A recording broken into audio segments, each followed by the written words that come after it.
How do you know that Dr. Esolen is giving the talk tonight? He's wearing a tie.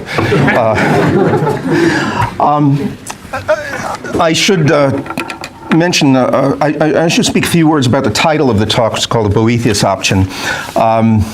It's a play on the title of a book by a fellow named Rod Dreher called The Benedict Option. How many people have heard of that? Okay, most of you have heard of it. It's a recommendation of where to go forward now in this time of ours. Mr. Dreher recommends that Christians come together intentionally to form communities of study and prayer and, frankly, normal human life, right? Monasteries, again, but without necessarily becoming monks, all right? To go back to the wisdom of St. Benedict. I want to suggest to you that tonight that that's very important to consider. Also to consider is the example of Boethius, who I'm going to talk about somewhat here tonight, and the example of another fellow whose name begins with a B, St. John Bosco. Okay, so the first order of business here, as I see it, if we are going to preach Christ to the people round about us, is to know what they are like. What's the situation that they live in? If you have to preach Christ in you will excuse me, a whorehouse or a bombed out city, intellectually and culturally, well, you have to grasp what it is like to live in such a place. Now, as I was coming up here, I noticed that there are books behind me, right? I don't know how many, I think it was 15 boxes of books donated by somebody that I know through that instrument of the devil called Facebook. And he wanted to know where to donate them. I said, just bring them up here. It's interesting that he would be at a loss to know what to do with these books. The reason why he's at a loss, of course, is that nobody would want them. His local library would certainly not want them, okay? In fact, most colleges would not want them because, frankly, you guys don't know what it's like, perhaps, out there, but most college students would find it rather difficult to read any one of these books. And perhaps college professors, too. I'm looking at this book here called Dominican Penitent Women. And I took 100 college students at random, and I said, what's a Dominican? I think it would only be single digits that would be able to respond correctly. And as for penitent, well, they might make a vague guess at that. Women, who knows these days? No one knows. Such are the times, right? So what do we do? What do we do in times like this? And my mind returns to someone who knew perfectly well that he was living in an age of cultural decline. And there are ages of cultural decline. This is well documented in the history of human civilizations. So I'm thinking of Boethius.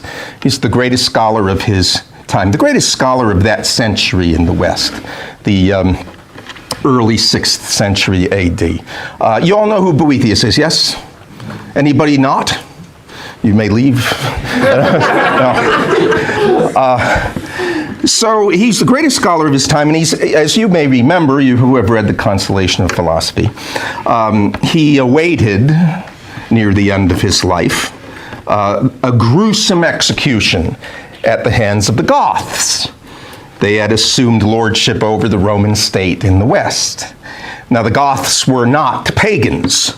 They were Arian Christians, semi-barbaric. So they were about speed for nowadays, semi-civilized.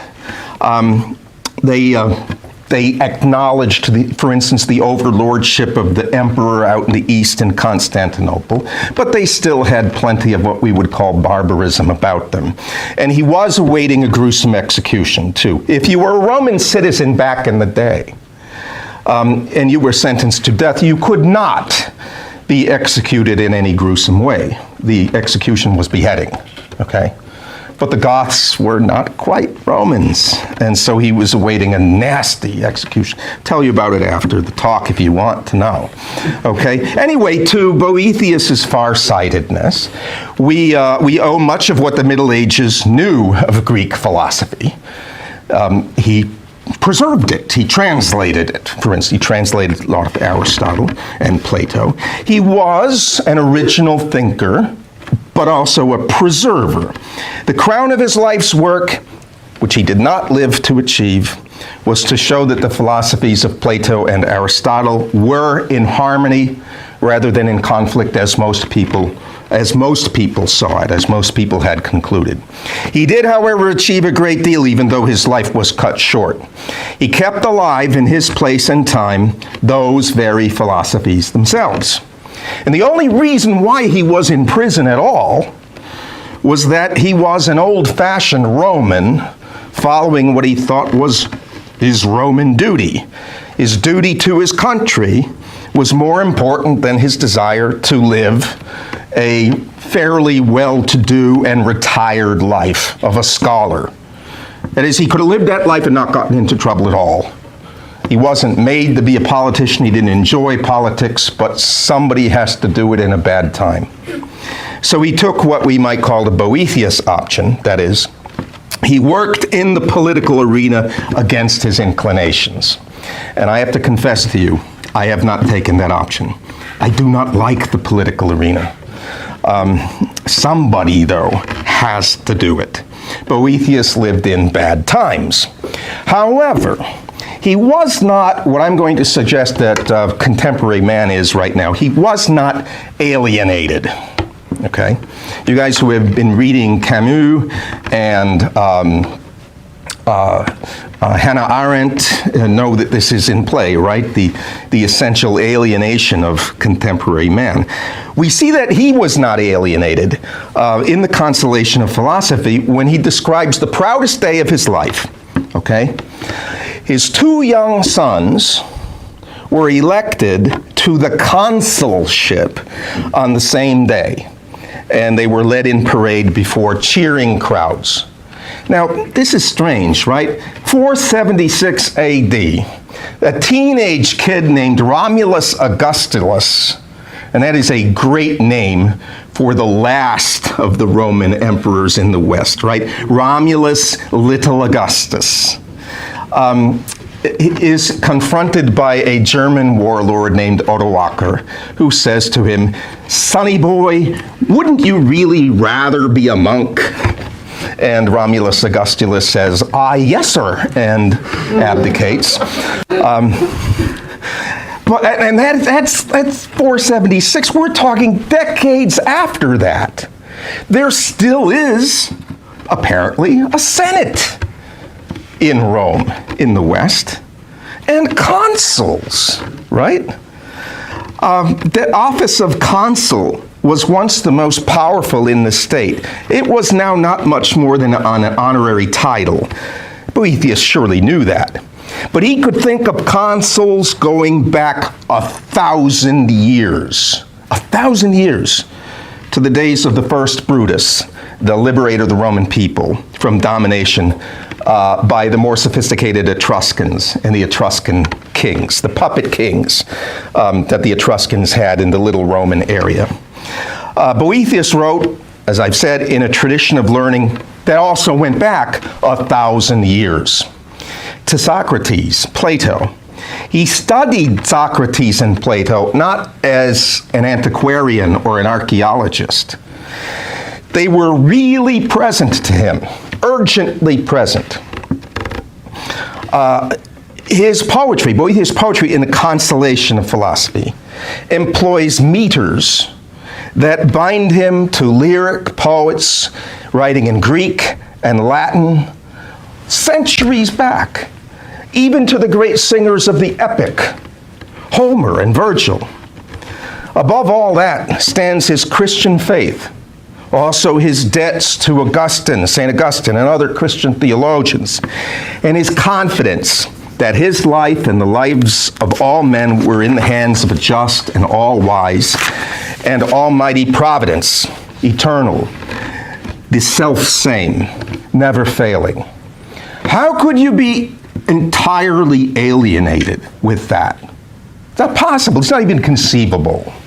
Now think of the young person of our time in his cave. He's not exercising what Mr. Dreyer called the Benedict option because he's not part of a community of prayer. He's not really part of a community at all. He's not exercising the Boethius option. That is, he can hardly conceive of the virtue of piety and the demands it makes upon good man and good citizen. If I were at Harvard right now, Harvard is a four-year community college in Cambridge, right next to Boston. If I were at Harvard right now and I talked about the virtue of piety to 100 students, let's say, maybe 10 or 15 would nod and say, yes, this has something to do with religious devotion. The others would mainly be in a fog. I might get a few who would say it has also and fundamentally to do with your duty to your parents, right? Your children, your family, your neighborhood, and your country. They wouldn't know that, okay? But you guys, I hope, know that because you have read Virgil. Anyway, he doesn't know that. The young man doesn't know that. He is mass man. Options have been exercised for him, not by masterminds and overlords, not so much, but by the immense weight of a system of social manipulation. It's all around him. It feeds him every hour of the day through the computer screen, the television, and so forth. He believes in choice, he does, but he has nothing of any very great moment to choose. Unlike Boethius, that person is alienated. I want to consider the ways in which this is so. I sometimes receive letters from young people. I get them more from men than from women. Maybe it's because they're a little bit less shy because I'm a man, I don't know. But they express anger for having been cheated of their heritage, what is really theirs by rights, heritage of arts and letters. Somehow they sense that it's not natural for man to be severed from his past. Man is not a dog or a cat that God has made to live in the present moment without history, without the great taproot of piety that drinks from the springs of what we've been given from our forebears long ago. Dogs don't live that life. Cats don't live that life. Dogs don't think of the great original dog, who first among all the canines made friends with man and changed the course of history ever afterwards. No, they really don't think about that. God has not made them for that. But He's made us for that. These young people know, somewhat abstractedly, but also as a feeling, an unsettled feeling, that they're missing something. So they try to recover it by what has to be artificial means, right? There's no other choice. They ask me for reading lists. I get that request all the time. I don't think I would have gotten that request 70 or 80 years ago, right? I get that request now, all the time. They watch some classic movies. They even ask me for lists of movies to watch. They are often unchurched. They hardly know where to begin to heal that wound, if they begin at all. They're like people who have been shut up indoors all their lives, spiritually, shut up in the house, pallid, weakly, stunted, half smothered in the imagination, who then step outside and they see the sun, and they try a little bit every day to take a walk, or turn a spade, or sit on a rock somewhere. It's a lot better than nothing. Most people will not be like that right now. They will not know what they do not know. Now, here somebody can come up to me and say, and I get this all the time here, and they don't know that this question above all causes me to roll out the big guns and to start firing. Someone will say that people in the past had no great education either, and therefore no strong connection to culture. That's not true. All human beings, all have had poetry, song, worship, and traditions that extend beyond memory. All human beings have had that, literate or no. We're the outliers. I think here of a moment in a pretty decent, but better movie, pretty decent autobiographical novel called How Green Was My Valley. It's a better movie. It's one of the greatest movies ever made. Two of the lads in the Morgan family, this is set in Wales, they are exasperated by the bad treatment the coal miners of Cwmronda have received from the owners. They're leaving their home and their village forever to emigrate to South America. Father, they say, may we have a chapter. May we have a chapter. And the father, Gwilym Morgan, these are people who have maybe one book in the house. It's the Bible. Father Gwilym reaches for the family Bible and he chooses Isaiah 53, which he reads slowly with deep sorrow and resignation. Think of that moment. Think of the meaning of that moment. Everyone in that little thatched cottage knew that they lived in a world of profound significance. They could think of their exile as like that of the Jews after Jerusalem had been torn to the ground, burned to the ground by the Babylonian armies.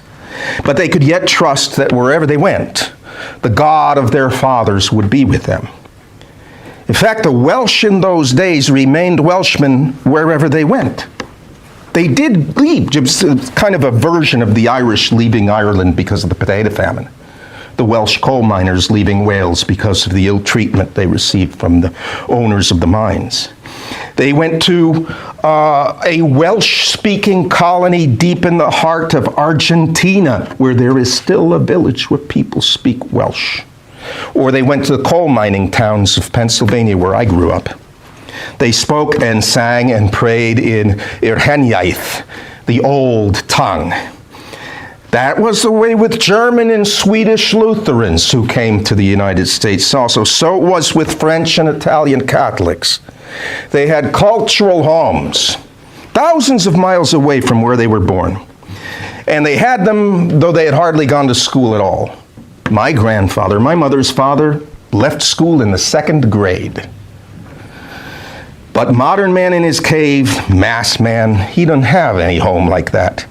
Even if he has graduated from college and he still lives in the basement of his parents' house. So how can we expect that he will be rooted in culture when he doesn't even feel himself to be rooted in his own body? Think of what alienation must already have occurred for people to believe that their bodies are wrong. Think of that. I don't know how many Amish kids who really are deeply rooted in a vibrant culture. How many Amish kids feel so alienated that say, I was born in the wrong body? It'd be crazy. I have a colleague at Touchstone magazine, Robert George. Did anybody hear of him? He's a great political philosopher. He's called this philosophical position self-body dualism. It's as if the self, floating in the air someplace, in a frail and ever-threatened imaginative space, the soul feels the body as something alien to it, an accident, a thing to be used or transmogrified to attain the desires of this self that can't be identified. It's here, there, nowhere.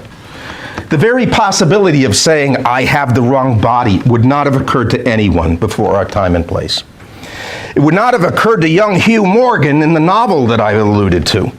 His boyhood was affirmed at every pass, every hour of the day, by his father and his big brothers, but also by his mother and his sister, who needed him to grow up to be a man, and who saw to it that he did so. How do you know you're a boy? You're chopping wood alongside your father, and your muscles are growing strong as cables, even before the miracle of puberty. How do you know you're a girl?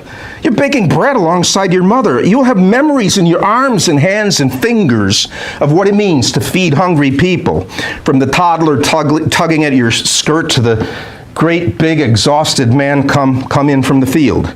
How do you know that boys and girls are meant for one another? You know it, as you know that fresh air is good and the sky is blue. We don't know it. Walker Percy, the Catholic novelist, the convert, I believe, said we are lost in the cosmos. It's as if we ourselves are the aliens. We're looking for aliens out there. Oh, so many television shows have been about aliens. We're the aliens. We're the aliens that so many scientists have hoped to meet. They want to meet God. They want to meet somebody with antennas. Right? Then their life will have meaning. If only they could meet somebody with green flesh and antennas. Think of what it means to be lost in a cosmos. I don't have to explain what it means to be lost in a chaos. You can't be anything but lost in a chaos where there's no stable place to dwell in. There's no objects, there are no objects that endure from moment to moment. No law but lawlessness. No personality. But how the heck are you lost in a cosmos? We dwell in a cosmos of astonishing beauty. We don't see it. You all who have studied Greek, you know what cosmos means basically, right? What does it mean? It's well ordered, it's beautiful, it's cosmetic, so to speak. It's what it is in this delightful and gorgeous harmony. To be lost there, we don't see the cosmos. Otherwise, we would be eager to reflect it in our art. But our art doesn't reflect it, not anymore. It celebrates the ugly, the so-called transgressive, the lawless. We must not see it because we don't see the cosmos that is as near to us as our own flesh and blood. We don't see it in our bodies. If you're lost in a cosmos, that can only mean that you yourself are out of kilter. You're disordered. You are chaotic. Consider the loneliness, the intergalactic loneliness of our time. In various articles, I've called that shift in sexual mores, called the sexual revolution. I've called it the lonely revolution. I am old enough, just barely old enough. I may be the youngest person you will meet who has strong memories of Latin in the Mass. I'm also barely old enough to remember everything that was promised by that sexual revolution. It was going to bring us harmony and understanding. The age of Aquarius didn't bring that. It brought us alienation. It was inevitable. Fornication with no end beyond the pleasure of the act. Sometimes not much pleasure either, but just a reprieve from loneliness or a chance to sweat off your anxieties. That's essentially alienating. The man and woman do not fully unite as man and woman. They suppress the full knowledge of what they are doing. You have to suppress that knowledge.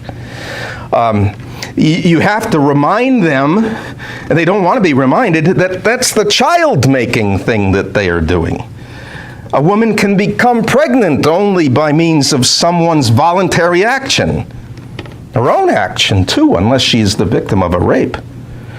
The act has no meaning beyond itself.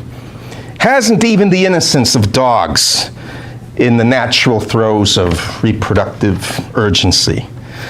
Divorce in our time, right? Think of that. It undoes the wisdom of Solomon. Mother and father agree to slice the child in half, to pretend that they can leave their marriage as persons whole and entire. And pornography. By the way, my friend, Professor George, is now appealing to Attorney General Barr to consider having the Justice Department move against the sale and the purveying of pornography as destructive of the common good and destructive of human personality. Pornography, what is it but often a dank and dark hole where lonely men who cannot find a woman, submerge themselves in artificial excitations like heroin, less and less effective with every dose. And now I am told women do this too. I could go farther, right? No one is home because no one is home.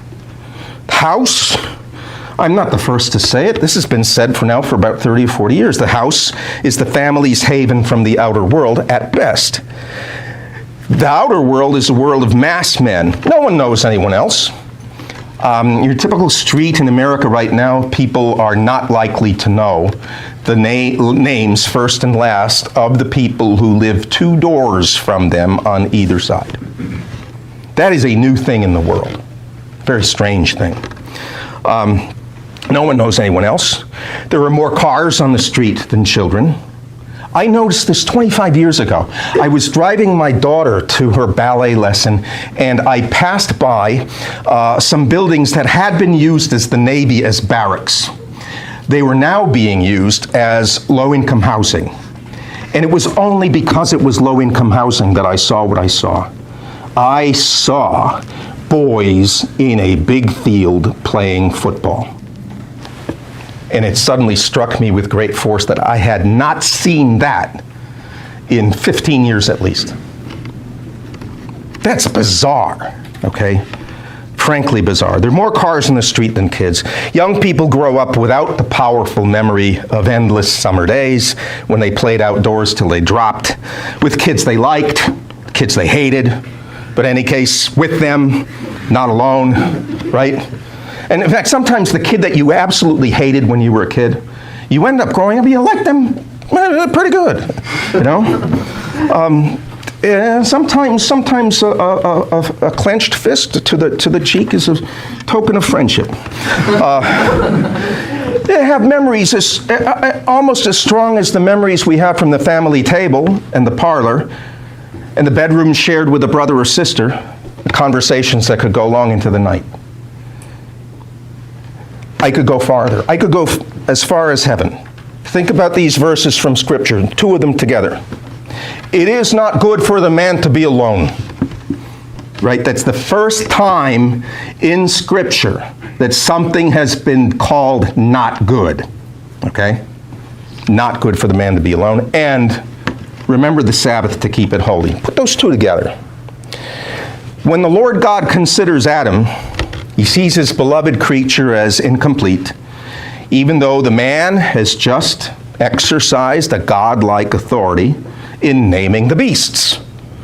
He doesn't give them personal names. That's Mittens, that's Fluffy, there's Jasper. He said, this is dog, this is Wolverine, whatever. This is lawyer, this is worm.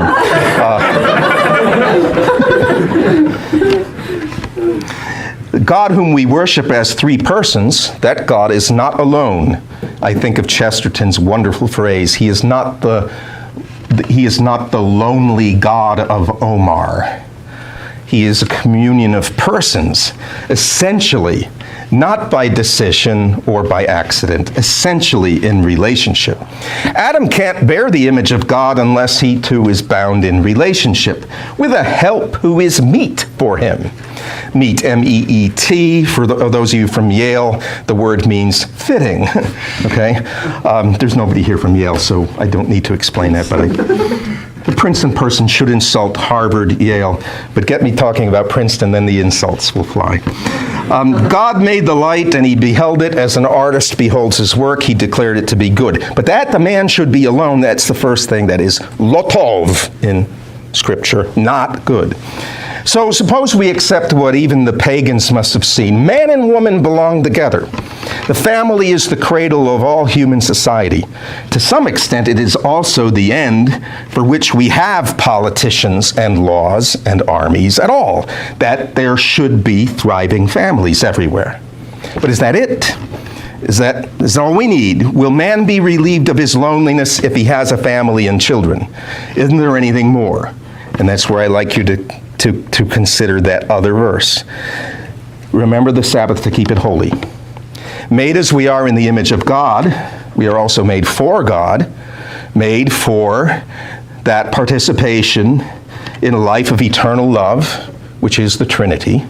And this, by the way, I think very sharply distinguishes the Christian from the Muslim. Again, even the pagans have understood some little bit of this.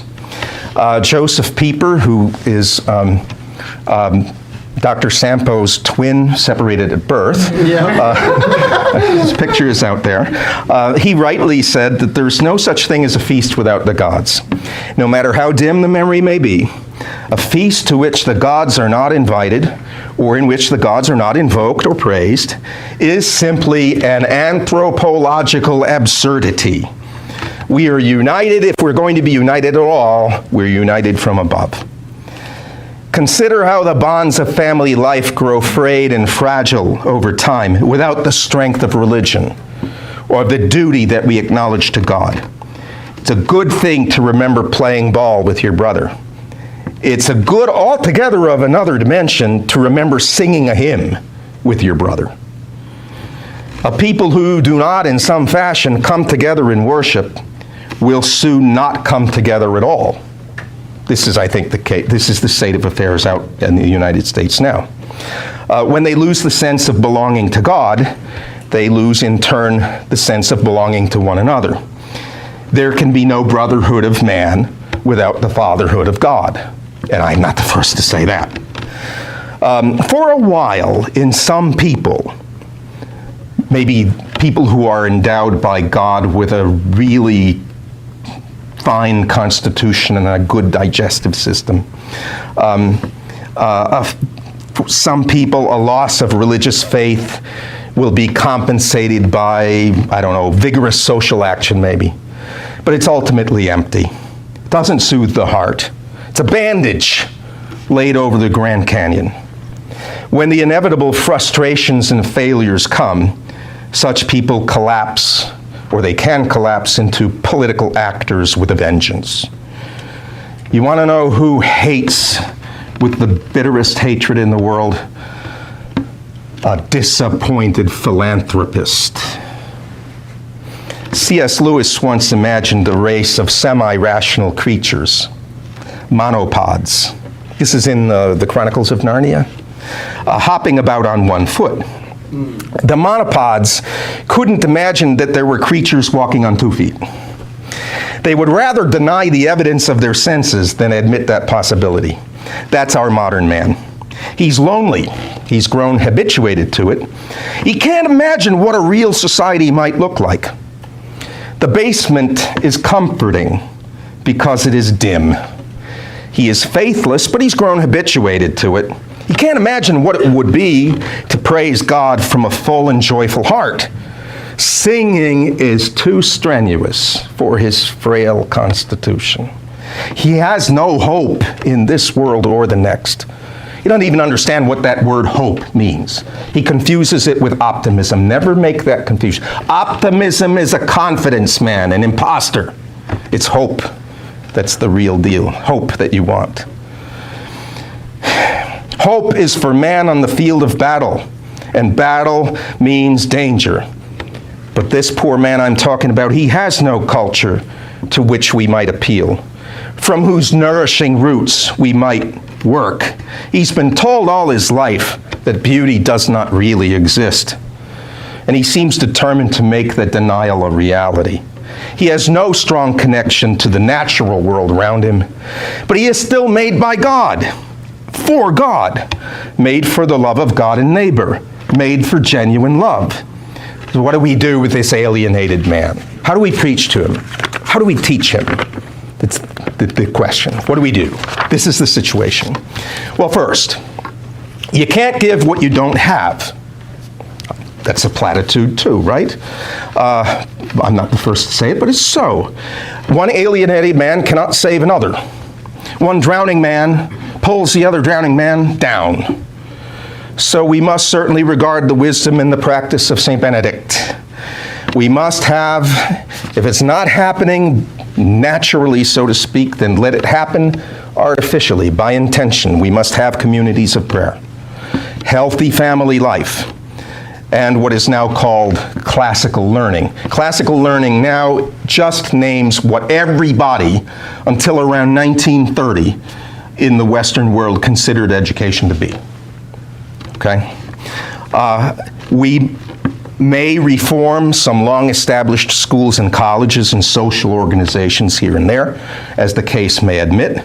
Sometimes you can save the limb. Sometimes it's full of gangrene and has to be cut off. The sooner the better. But it's urgent that Christians build, always build, new schools especially, absolutely essential. Maybe new beneficence societies to aid the poor, the sick, and the dying. New groups where boys can learn to be men. This is near to my heart, so I mention it. Under the tutelage of true men and not effeminate predators. Read real books. They've never been cheaper and easier to obtain. Build the imagination. The imagination is the driver of man. Don't think that good catechesis can make up for that deficiency. All right? I mean, look, Satan in this battle will concede you everything so long as he gets the imagination. He gets the imagination, battle's over. Because man is not primarily driven by logic. He may assent to a certain truth because it's been demonstrated to him, and still he acts the way he acts. Because his driver is the imagination. Give it up, battle's over. Build that imagination. Don't think that good catechesis makes it up for it. As I've said, we have the classics of literature. We even have the golden age of Hollywood on our side. That's a strange thing. We have allies with names like Dickens, Hawthorne, Milton, Goethe, Shakespeare, Homer, Tolstoy. By the way, if I am in, I tried this. I did this experiment with my college freshmen at Providence College. I've renamed it after a little-known English saint. Used to be Catholic College. I would ask a seminar of 18 kids, 18 freshmen. I'm going to give you names of English writers. I'll tell you right up front, they are English writers. Don't tell me if you've read them. Just tell me if you recognize the name. And I say John Milton. And 2 people out of 18 recognize the name of the man who wrote the greatest poem in the English language, Paradise Lost. Of incalculable influence upon literature both in England and in Western Europe. 2 people out of 18. I say Alfred Tennyson, maybe the most popular English poet for 100 years, okay, both in Britain and the United States. Nobody recognized that name. Nobody. Robert Browning, my favorite Victorian poet. Nobody. Okay? Hey, Dr. Esolen, you're just an elitist, you know? And I say, really? Do you know the hundreds of poems that ordinary people who might not have had a book other than the Bible in their homes knew by heart and sang over decades and decades of their lives? Really good poetry sometimes, at worst workmanlike and at best sublime. So don't talk to me about elitism because I know what those ordinary people had. I have the hymnals to prove it, going back 150 years. And they fall silent, okay? Stupidity and ugliness are vices, and they do not please the Lord. Abel was careful, but Cain was slovenly. Suppose you can't play a musical instrument? Well, that's fine. I play the piano a little bit and badly. But there's one musical instrument that we all have, and unless you're really unusual, you can play it. It's called the human voice. But if you can, learn to play the strings or the keys. If you have a talent for it, learn to paint. Learn to write real English verse. You're going to have to go to the masters to learn the art for that. Doesn't come by feeling, you know. You can't say, well, you know, I'm just going to write these lines that flow. You got to learn from the masters, as with any art. Learn to turn marble into the body and the living breath of man. Maybe you don't expect greatness. Hey, very few of us are going to be great. But that's not the thing. But to be good and healthy and wholesome. We're working in a bad time. Expect goodness, demand fidelity, be humble enough to admit that we have more to recover than we can even begin to name, right? So then there is this thing that I've called the Boethius option, where you combine the hard work of preservation and enhancement of learning with the foul work of politics, working with a few good people. This is not going to be an option for most of you, I hope, because most of you, I want to have happy lives. You have to work with a few good people, but mainly you're going to work with the ordinary run of human politicians. Wherever there has been politics, you will work with traitors, trimmers, grifters, demagogues, egotists, and fools. That's what it's going to be. That's what it always has been. Boethius worked with and against murderous Goths, as I've said. We must work with and against the addled and the vicious. We must do so because we love our country, because we want to pull as many people out of the quicksand as we can. We must also do so, and I don't want to admit this, I spent years trying to deny this. You have to do so because our political enemies will not stop until even those small intentional communities and organizations that I've described are crushed, or are so slandered and vilified that mere association with them would make it impossible for you to become a doctor, a lawyer, a college professor, or an actor with work, or a basketball player, or men digging ditches for the county. I'm afraid, too, that the sheer massiveness of state and corporate power, even if it is not exercised against any specific person, will draw many weak souls toward the madness of the time. It's hard to be a flower against a skyscraper. I say this as somebody who is totally disinclined to that kind of work. But I am afraid I have to admit that that kind of work is necessary. We will have to have Boethiuses among us. It is a great and dreadful sacrifice.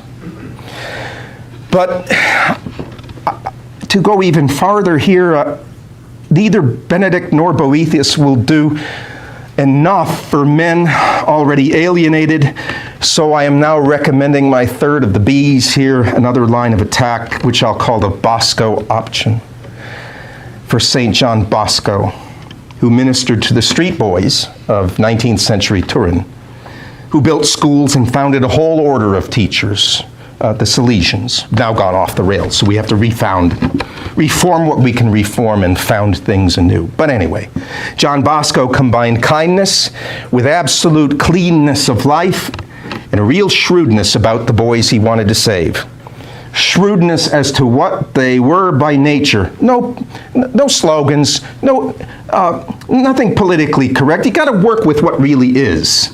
Not what some politics imagines human beings to be, but what they really are. What their evil habits were, where they were going wrong, what they needed to heal them and make them strong men. First point is that he actually went among them in the streets.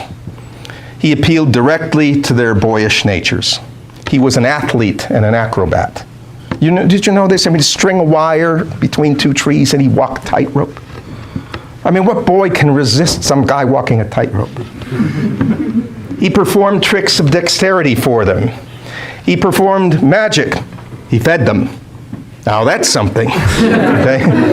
He gave them whatever he could manage for a warm roof over their heads. He even brought his mother into the mix too, and she became the mother to all these boys. He taught them. He never held back the truth. He taught them straightforwardly and confidently. He loved them. Love. Not talking about the feeling here. And the motive for action. If you have love, that feeling, but without knowledge, you can end up doing more harm than good, right? Oh, I really love you. I'm going to perform surgery on you.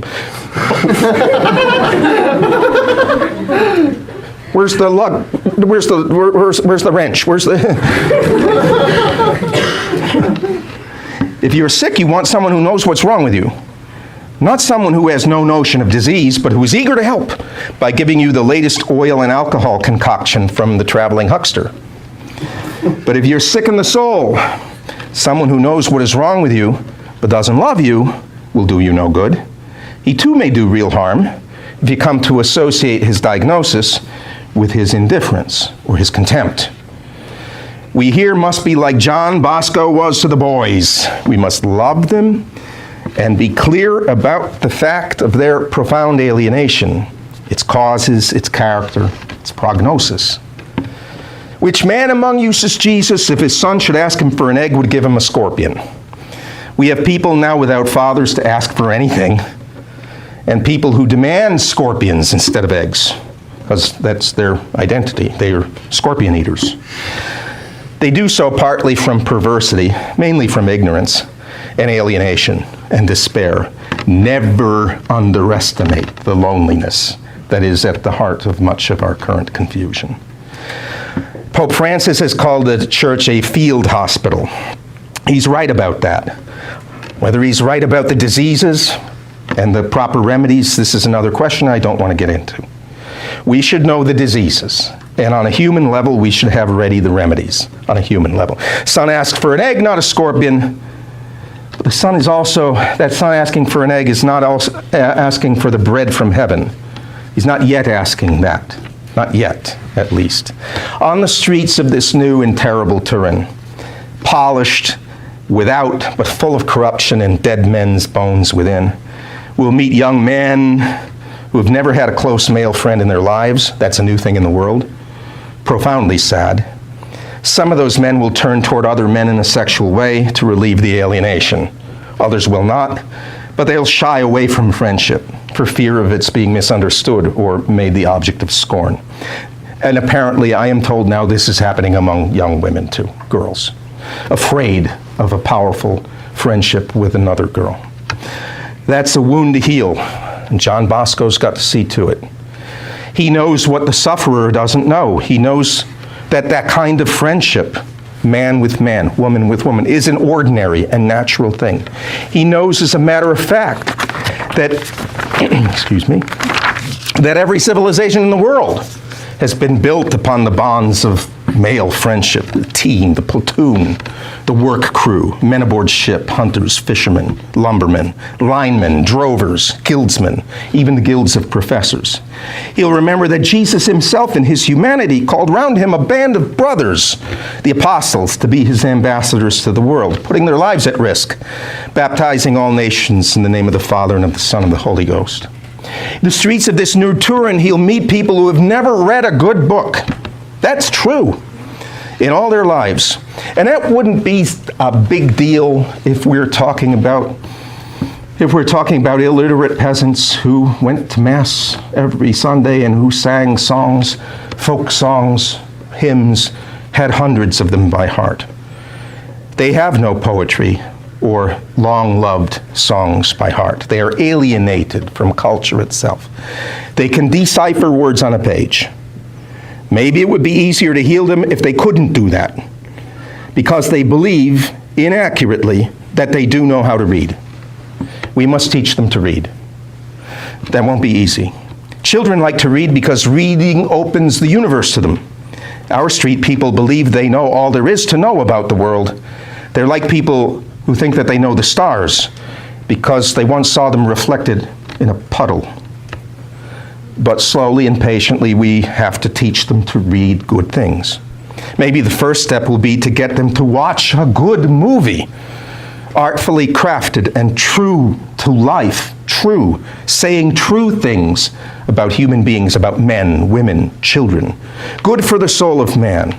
Always keep in mind that they do not know what they do not know, but that they think they know a great deal. Of course, this is typical for men, right? We're all in this boat, too. We all think we know more than we actually do. They therefore hesitate before that book of books, the Bible. They believe they know what is in it, but they'll be afraid of it. It should strike them as strange, because it should strike us as strange, too. We don't call for familiarity that ends in indifference. Great works of human thought and art seem to hurl the earth out from under our feet. And that's what a real encounter with the Bible should do 10 times over. And the Word was made flesh and dwelt among us. I believe it. I rejoice in it. Far be it from me to say that I comprehend it. The creature cannot comprehend the Creator. Well, that's one of the joys of being a creature.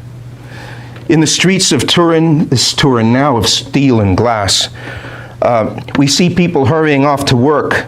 The work they do seems to have as its great result only this city of steel and glass.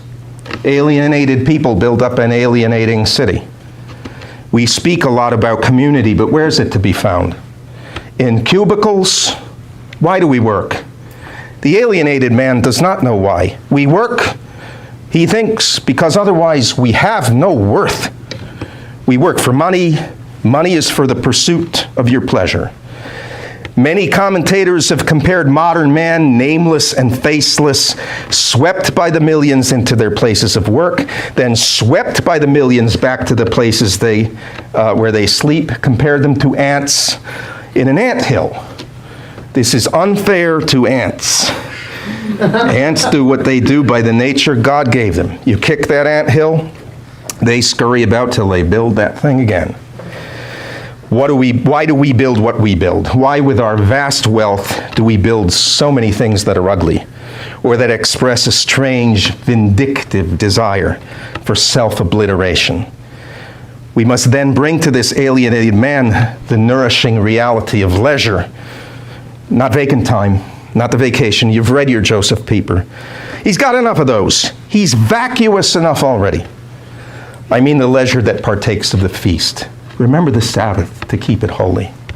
When has this street person, this jacketed and tied up white-collar laborer at steel and glass, when has he ever known a feast? Large parties? Yeah, he's known them. Debauches? Sure. Unless his very loneliness has protected him from debauchery. But a feast? Every French peasant hoeing potatoes knew what it was to celebrate a feast. The church bells ringing the Angelus every day would remind him of it. Every Russian serf cutting the barley with his sickle knew what it was to celebrate a feast. The little icon on his shelf at home would remind him of it. Our alienated man does not know it.